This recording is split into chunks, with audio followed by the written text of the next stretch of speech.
so the question is, so once we get a crossover, so I'll just do price crossing over a moving average.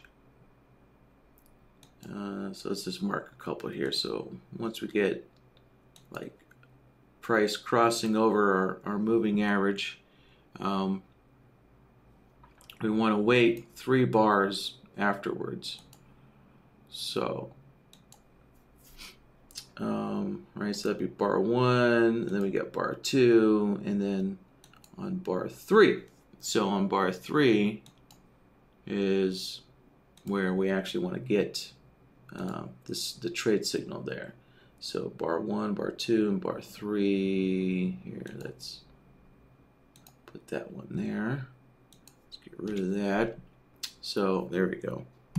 So on the third bar, in the direction of the crossover, is where we want to get the signal there. All right, so let's open up BloodHound and get things started here. All right, so let's see. So we got last week's on here, so let's clear this out. So we hit new, and that will clear all the data. There we go, so it's all clear. All right, so now let's put in the new today's file name. All right, 17th. Okay, so we have today's BloodHound file all set up for us, and I'll just start working on the logic template here. So okay, let's see.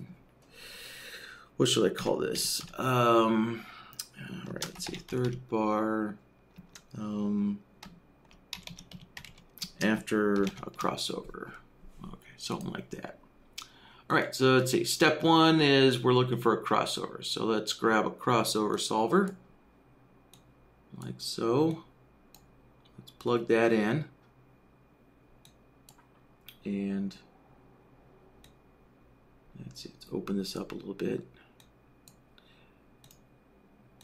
All right, so let me give this a name here. So we're looking at price crossing over. Let's see, what was this?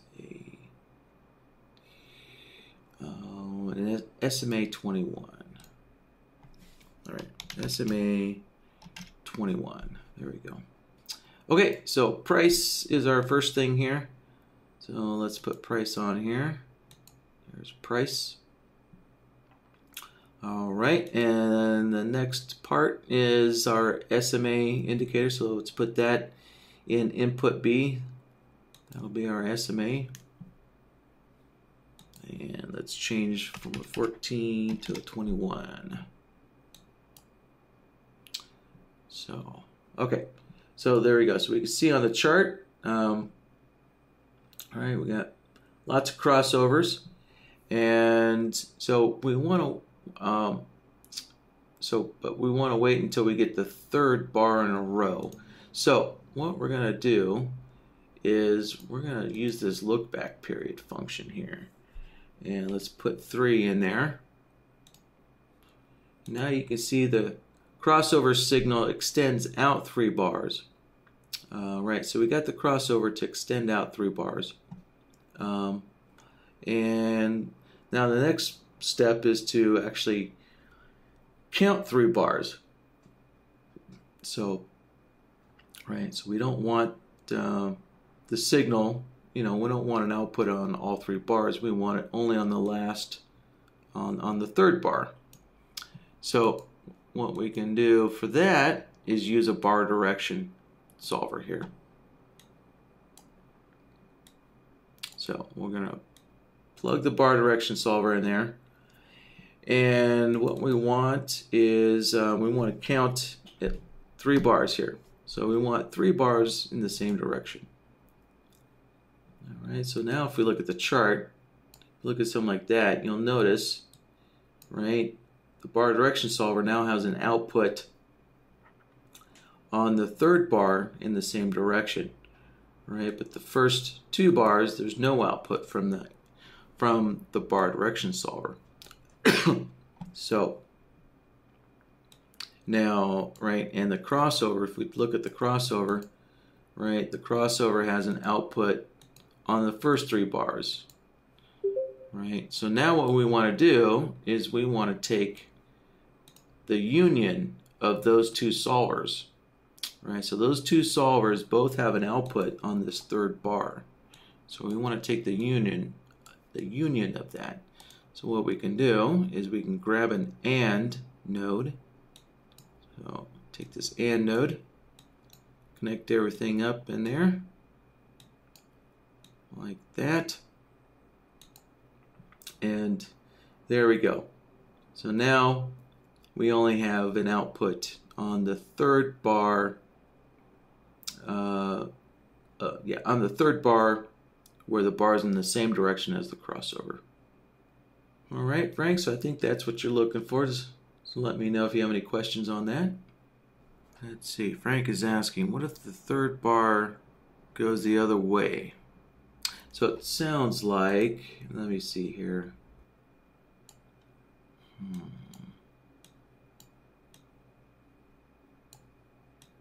All right, so let's just take a look at the crossover situation here. So let's see here. So it sounds like what you want to get rid of, let's see, would be, I guess I'll use a line here. You'd want to get rid of, I guess you'd want to get just rid of that single long crossover, since it only had 1 bar. So, well, actually, I don't know. I guess the question would be, though, you know, since you did get 3, since you did get 3 down bars in a row, does it have to reverse on the 3rd bar only? What if it reverses a few bars afterwards? Let's see. Oh, okay. So, all right. So whenever we get, all right. So it sounds like whenever there's a crossover, okay. So whichever direction the 3rd bar is pointing will be the trade. Okay. All right. Yeah, that's a little different. So yeah. So the direction of the trade isn't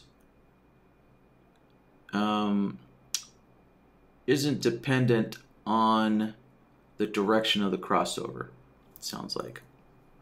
So it's just that we're looking for a crossover, and the trade can be in any direction on the 3rd bar. So whatever the direction of the 3rd bar is determines the direction of the trade. So it's not, so the crossover does not determine the direction of the trade. It's just purely the 3rd bar determines the direction of the trade. So, all right. So with that, let's see. Let's modify our crossover solver here. So I'm gonna put a 1 in the crosses against direction here.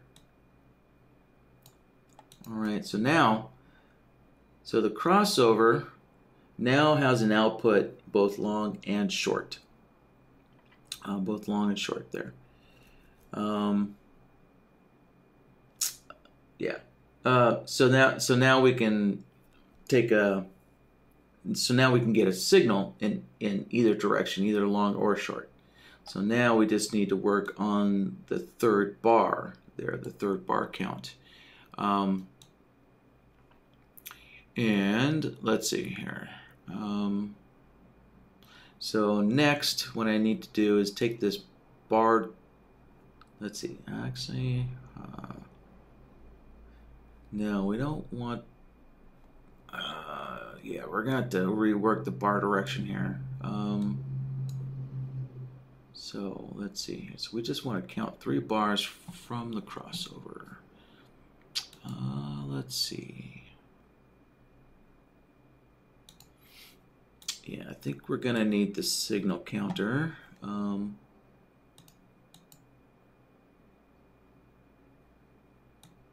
There we go. Yeah, so we'll use the signal counter, and we're going to use all bars. And let's see. So we want to count up to 3, I believe. actually, no, sorry, hold on. We're not counting bars, we're just, yeah, we're counting signals. Let's leave it on signals. Yeah, we're going to be counting the crossover signals, right? So the crossover solvers is giving us three signals, you know, per crossover. So let's take a look at this. And let's take it off analog, put it on digital. There we go. All right.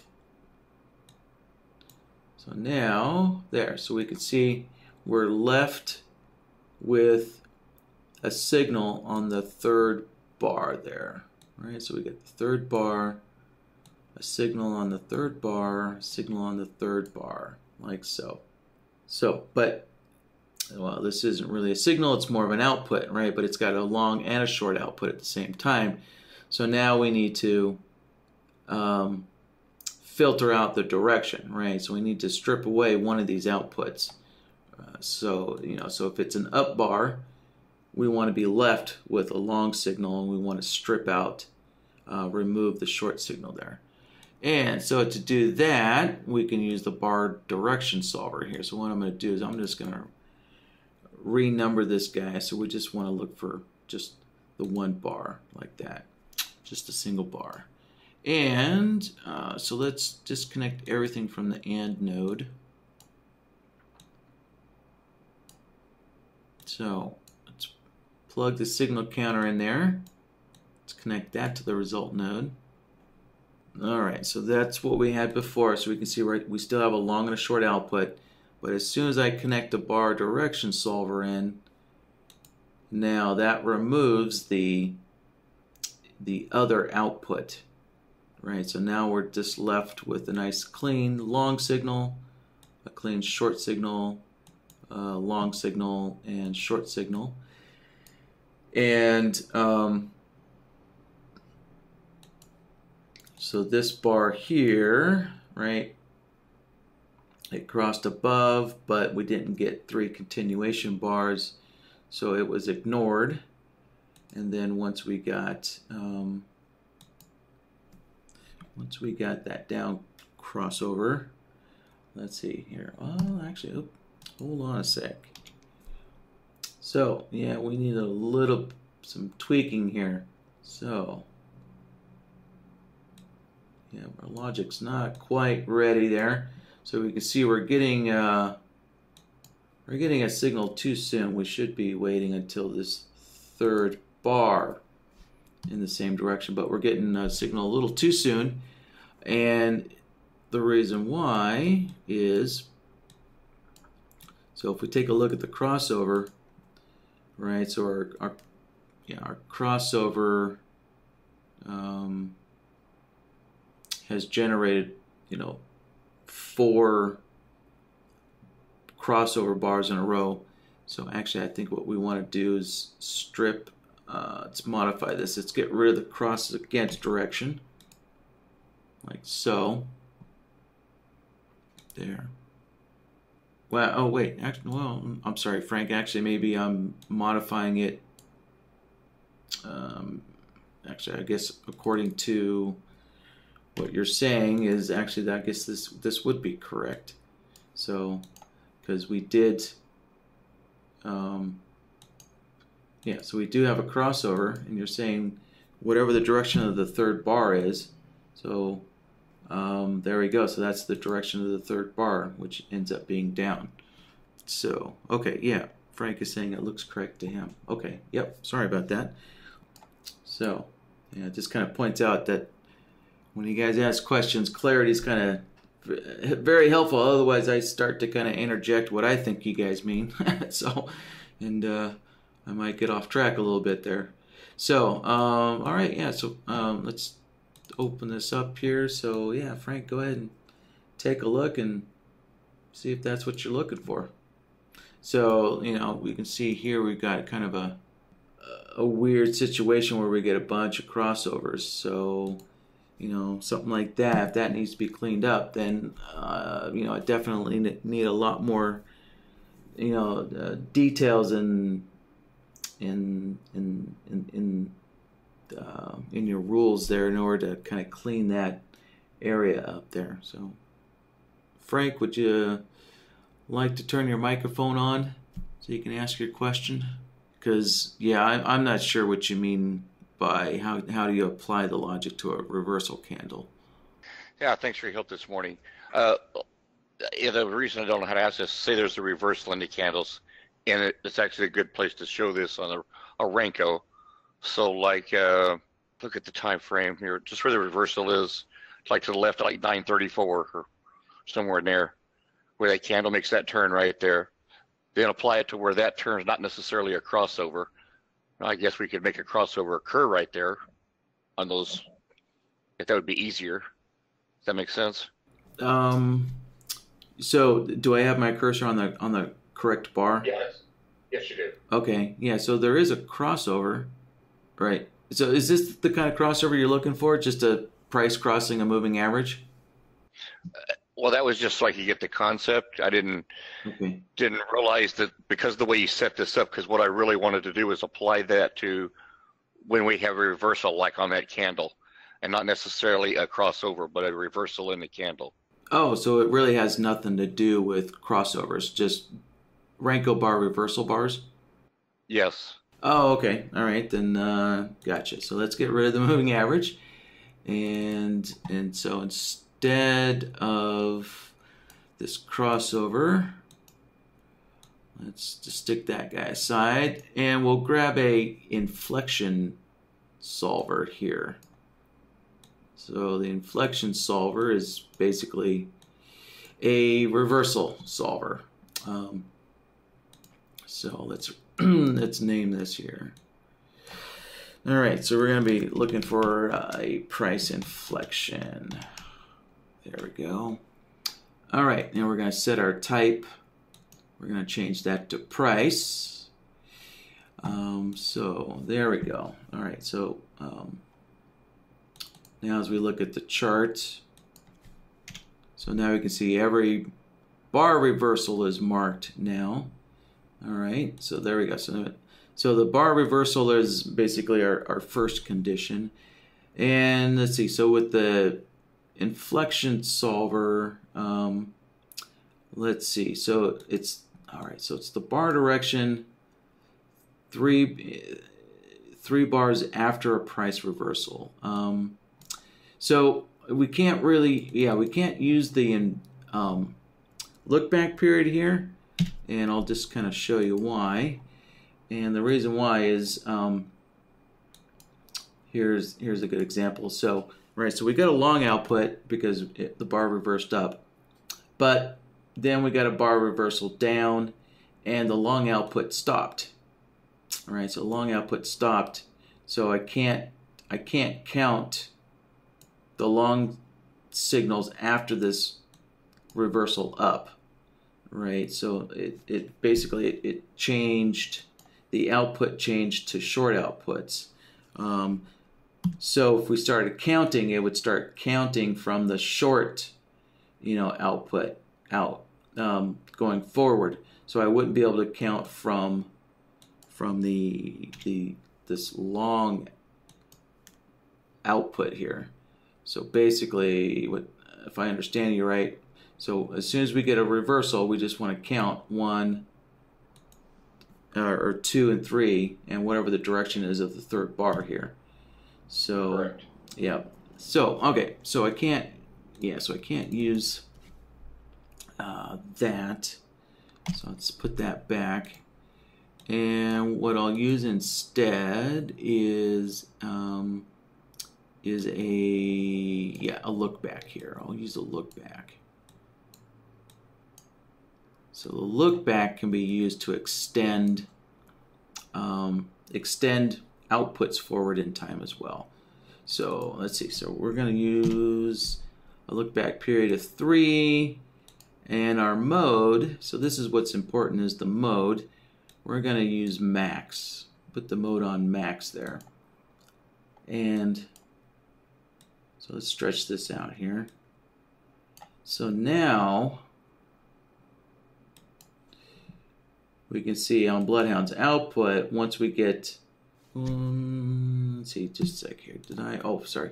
I forgot to turn the displacement off. Okay, set the displacement to 0. There we go. All right, now things are lined up. So there's our reversal up bar, and then we count, 2 and 3 bars afterwards. And so we got our, so we got a long 3 bars afterwards. Yeah, okay. So it's just gotta do some. Sometimes it's faster to just to experiment than it is to try and think it through in your mind. So I'm just gonna connect that into the signal counter, and then let's connect the AND node in and see if that gives us what we want here. Let's see, not quite. So we're actually expecting a short signal right there. So let's see what's coming out of this signal counter. So we're getting a long out of the signal counter. Okay, yeah, I thought so. All right, so let's see.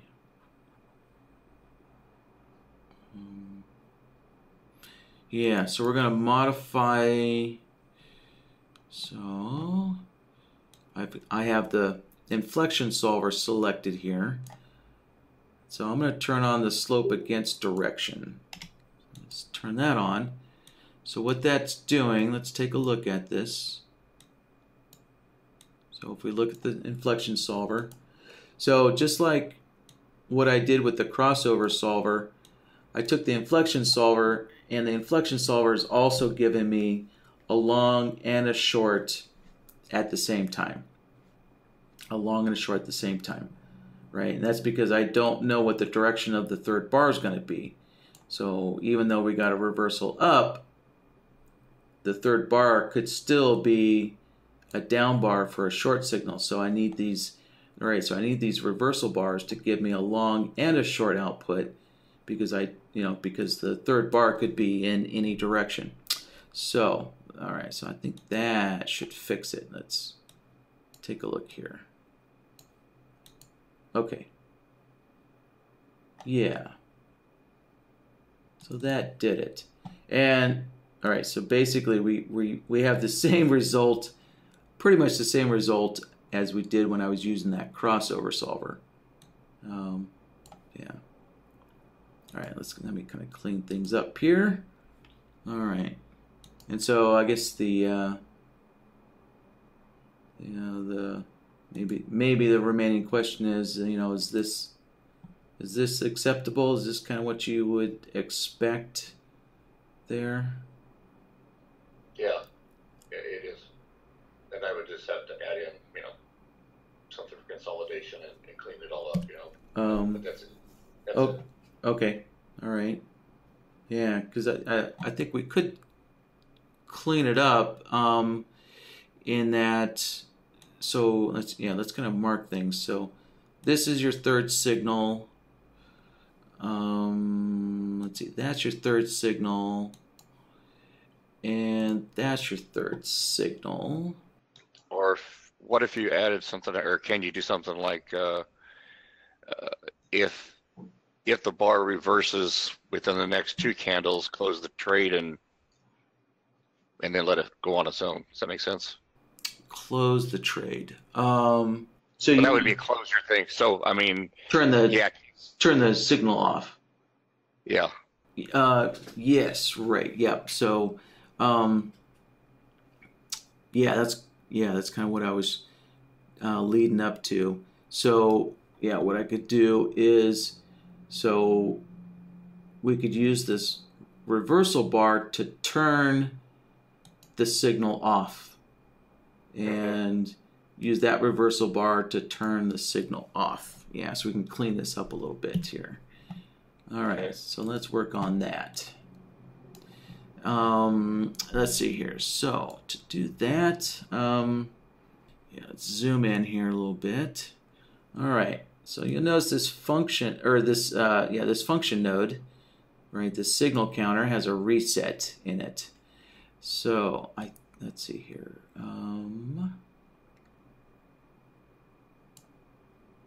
So let's see. Let's plug the reset in there, and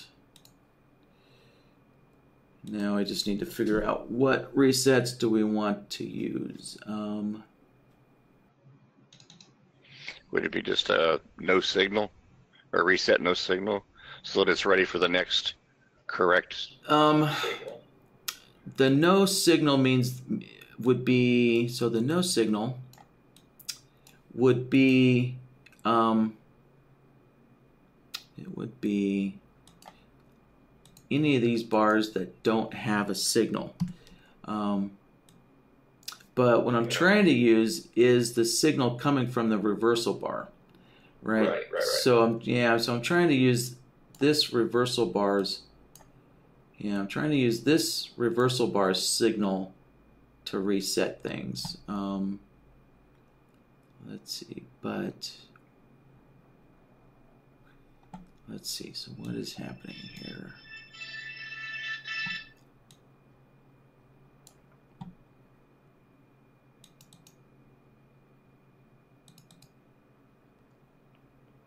I know there's a way to do it.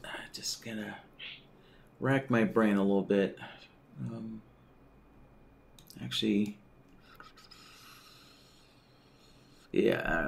instead of resetting the signal counter, no, that wouldn't work either. Oh, okay. Yeah, let me just try something here. So let's use a look back, and let's see. So what I'm going to do is take the inflection signal, and I'm going to basically delay it 4 bars. So when we get to the 4th bar, we'll turn the signal counter off. Let's see. Let me just take a look at it. All right. So we have there's a reversal bar, and then 1, 2, 3. Oh, I'm going too far. Let's see. We want a displacement of 3. There we go. All right. So the 3rd bar is our signal, and the 4th bar, that'll be our reset signal. Okay, so let's give that a shot here. So let's plug that in. And make sure I've got the reset turned on. There we go. Turned on. Let's see. Kind of got us there. Oh, actually, you know what? Okay. Yeah, it's kind of good I went through this. Actually, I'm overthinking this. Sometimes it's pretty easy to overthink stuff here. So let's just redo this whole thing here. Let's see. I'll keep that one. There. Let's redo this one. Yeah, there we go. All right. Yeah, I was kind of overthinking things a little bit. So there, that cleans it all up. So we don't need the signal counter. Occasionally, yeah, you might, when you get like these, a lot of these double reversals right next to each other, you might get some extra signals, and we can clean that up easily if you want to. So let's see, let's take a look back here. Let's see, yeah, that looks correct. 3rd bar after the reversal bar. All right, I'm looking for a bunch of double reversals in a row. Here we go. So we got a bunch of double reversals. Let's see. Yeah, so you'll get a double signal if you get a double reversal. Let's see if we can find a triple reversal. Let's see. Not almost, not quite. Well, yeah, I guess my reversal size is a little too large, so I'm not finding any triple reversals on my chart. But in any case, let's kind of, we'll clean this up here. So here we go. Here's a situation. We got a double reversal, and we got a double signal, which I don't know. Maybe that's correct in your book. but if you want to clean it up, it's pretty easy to do. So let me just kind of clean this up a little bit. Move that. So the signal blocker is its main intention is to kind of clean up these double signals here, such as like what we have there and there. So let's plug the signal blocker in, and we only need to block for one signal in this case.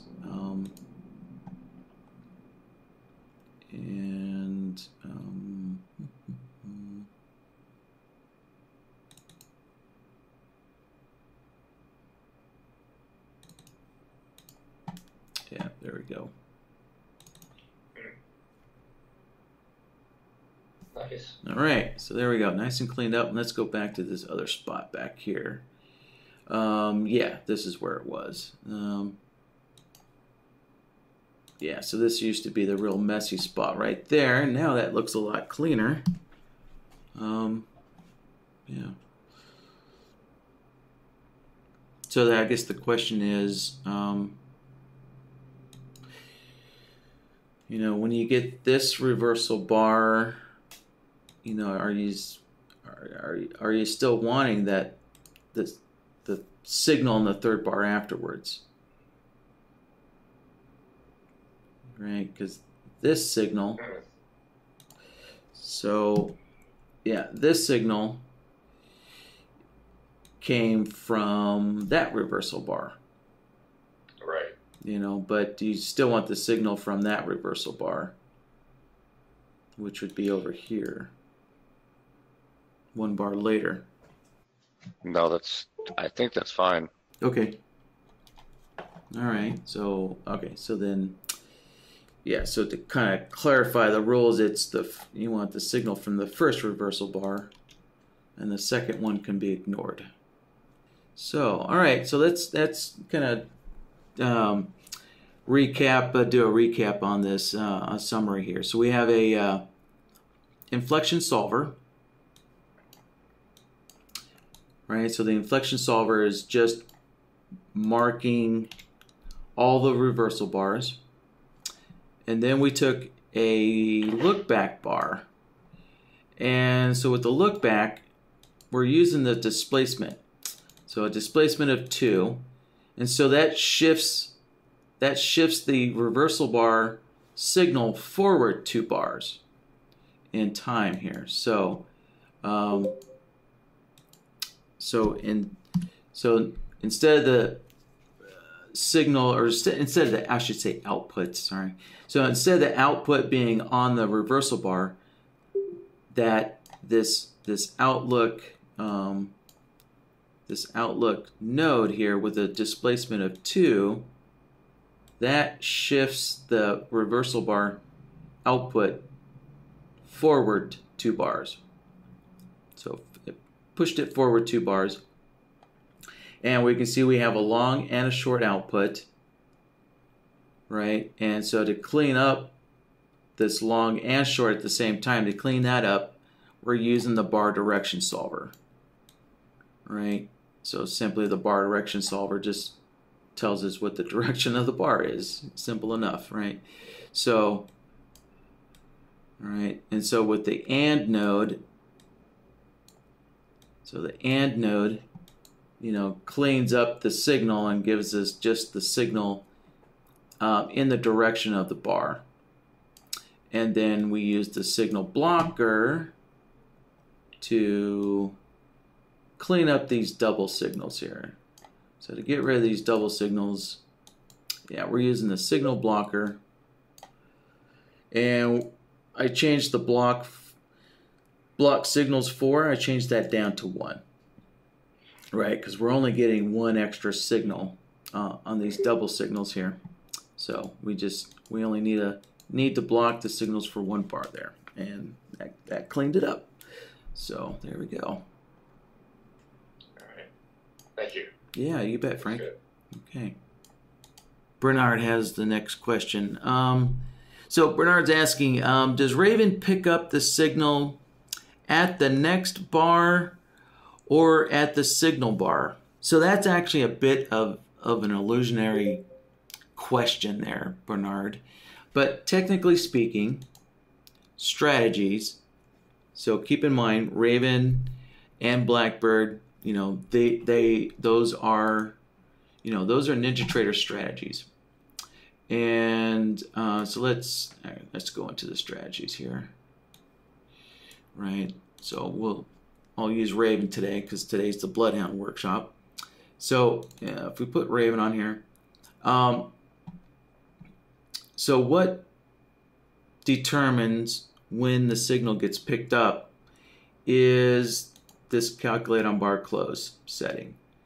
So the default setting is true. So Ninja sets the default to true. So what that means is when the bar closes, that's when the signal is generated, when the bar is closing. And so technically, the signal does get picked up at the bar close, but since that bar is closed, obviously your strategy cannot execute the trade until the next bar is opened. So when a bar closes and the next bar opens, that's actually one and the same, right? That's actually the same exact time, right? So as soon as a bar closes, the next bar opens immediately. So the close of a bar and the open of the next bar is actually the exact same time. It's the exact same execution point for the NinjaTrader software, right? So the signal is picked up on the signal bar, but because that bar is technically closed, strategies are seen as executing their order on the next bar because the next bar is already opened, right?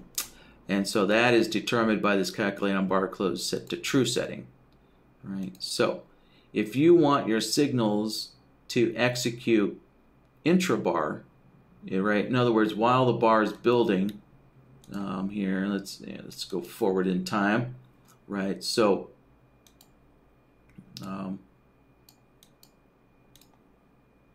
right, so we have this bar here is building. So if you want a signal to execute, while the bar is building intra-bar, then that calculate on bar close setting is what controls that.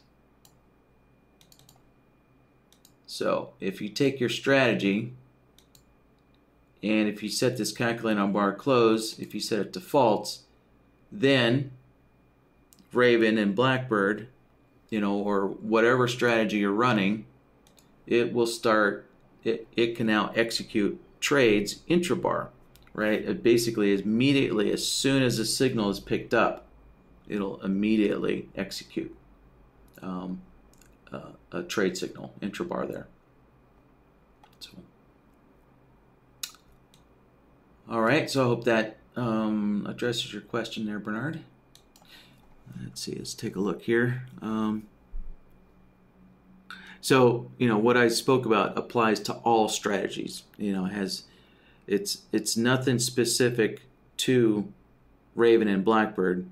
It's for everybody's, it's for, anybody who's ever written a strategy that, that calculate on bar close applies to every strategy, just as it does to indicators. Right, I'm sure you guys have probably taken such as a moving average, indicator. I'm sure you guys have probably taken your SMA, and you can take the there it is, calculate on bar close, and if you set it to false, then you guys know that, right, your SMA will actually calculate on the bar that's building. So, right. So that's what that calculate on bar close does, is controls whether you're going to work on the bar that's building, or whether you have to, or whether you're only working on the bar that's closed. Right? All right, so let me take a look at the chat box here and find the next question. What we're really talking about is, various ways that we can exit the trade sooner instead of taking a full loss. Okay, gotcha. All right, yeah. So Bernard, really, Raven doesn't have the full functionality to be able to exit this trade like at the SMA, as you'd want. So we have two options, as you mentioned. So of course you could put in a stop loss. So I'll just make this red here. All right, yeah. So you could have a stop loss here somewhere, or let's see. Now, Blackbird would have the ability to set your stop loss at the SMA at some kind of moving average, if you want. But that would be for tomorrow's workshop. If you want to, if you'd like me to show you how to do that, we can do that in tomorrow's workshop. But okay. As far as Raven goes,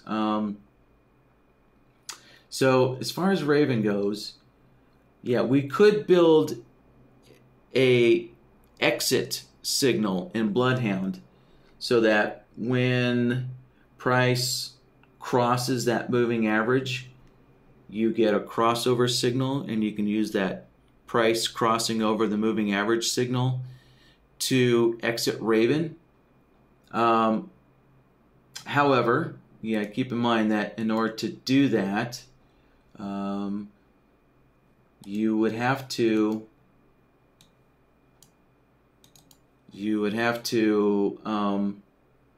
set calculate on bar close. You'd have to set that to false, so that way Raven would be working intra-bar, right? So that way Raven doesn't have to wait for the bar to close to see that crossover signal, right? So with calculate on bar close set to false, Raven would be able to see the BloodHound crossover signal immediately as soon as it happened, and then you could use that as your let's scroll up here. You could use that in your exit logic there, right? So let's kind of build this out here. So because we might actually use this for tomorrow's Blackbird workshop. So let's let me make a new logic template here. All right, so we're gonna exit when we have price crossing over. Oops, let's see here. Price crossing over, and let's see what was this? All right, that's just a simple SMA 14. All right.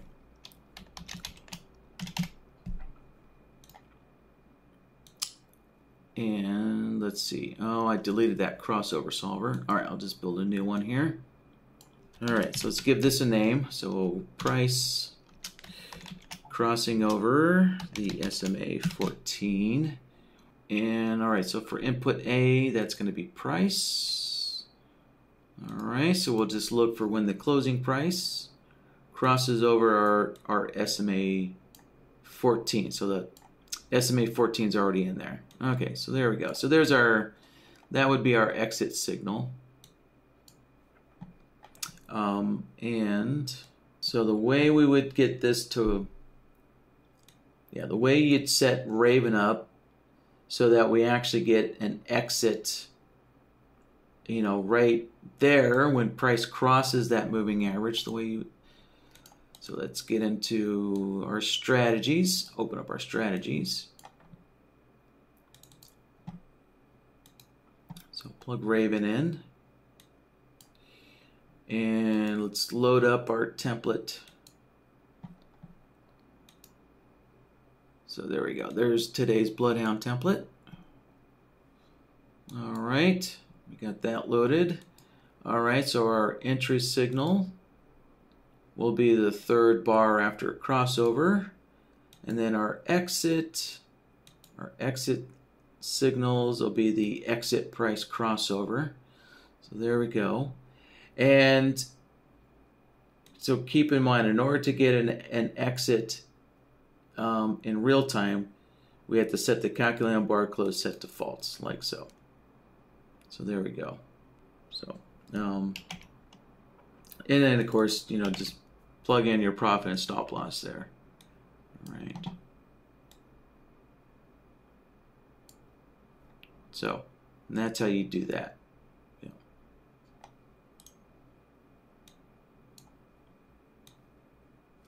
All right. So, are there any follow-up questions on this? Let's see. So let's see. Bernard is asking, the fault setting would apply to the chart. So let's see here. There we go. All right. Yeah. So the calculate on bar close faults, that's a NinjaTrader setting, and that applies to the individual strategy or indicator that you have it set for. Yeah, it's not applying to the chart. It's applying to the strategy that's running on the chart, to be technically correct. So, let's see. And so, all right, so Bernard's asking, does it apply to all BloodHound logic? Correct, yes.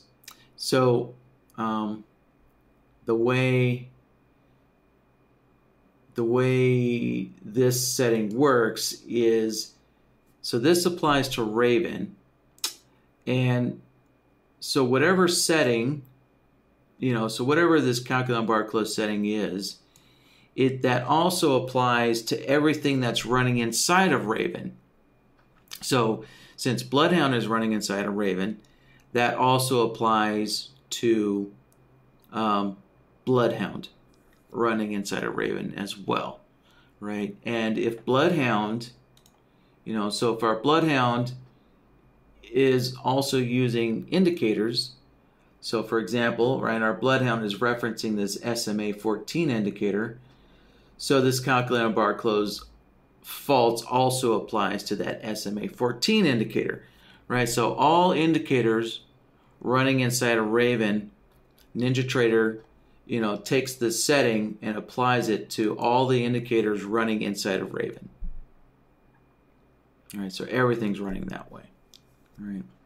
So, yeah, so there are some kind of tricks that you can do so that, for example, you could have your entry signals wait for the bar to close before the signal occurs, and then have your exit logic work intra-bar, right? And so this is actually kind of a, think of this as more of a loophole, kind of a workaround, right?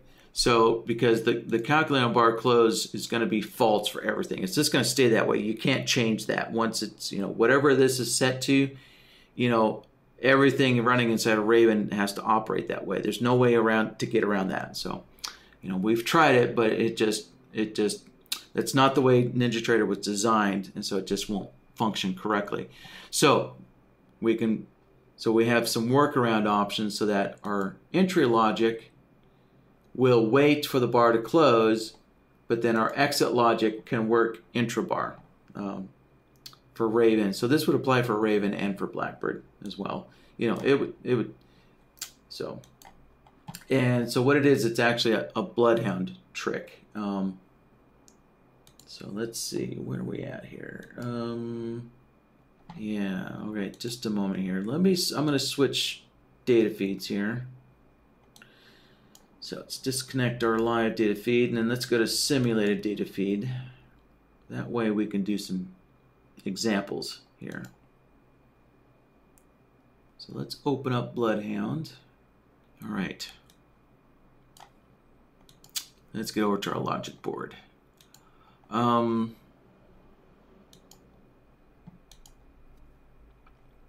Okay, so let's take our example entry signals here.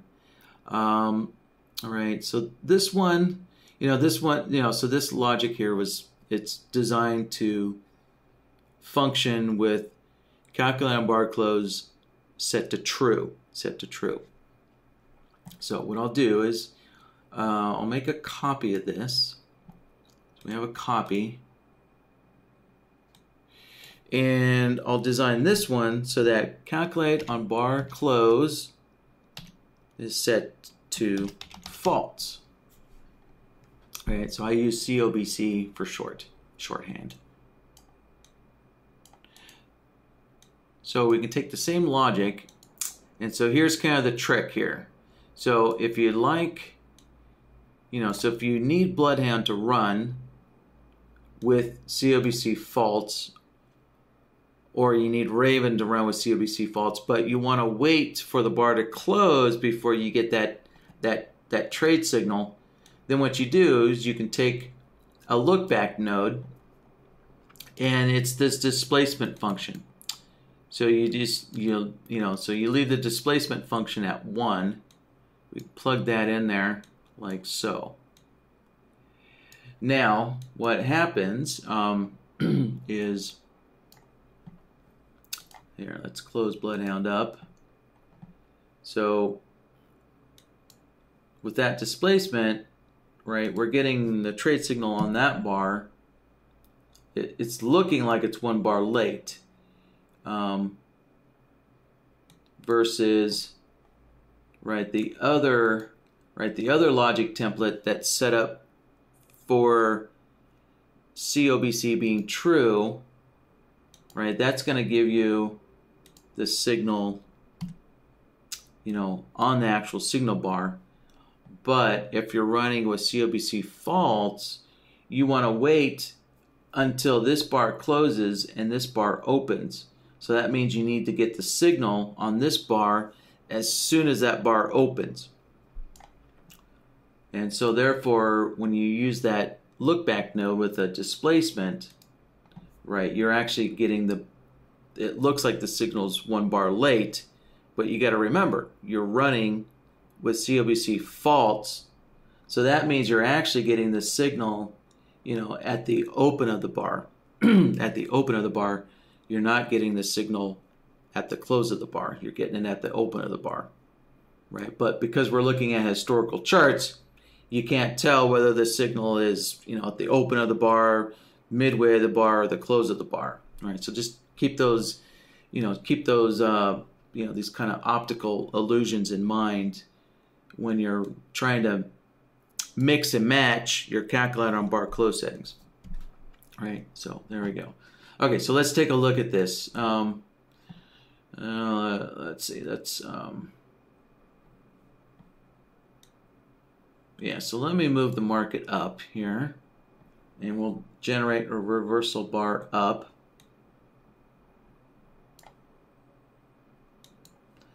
And let's see, that's approximately going to be our 3rd bar, but we'll get the signal at the open of the 4th bar.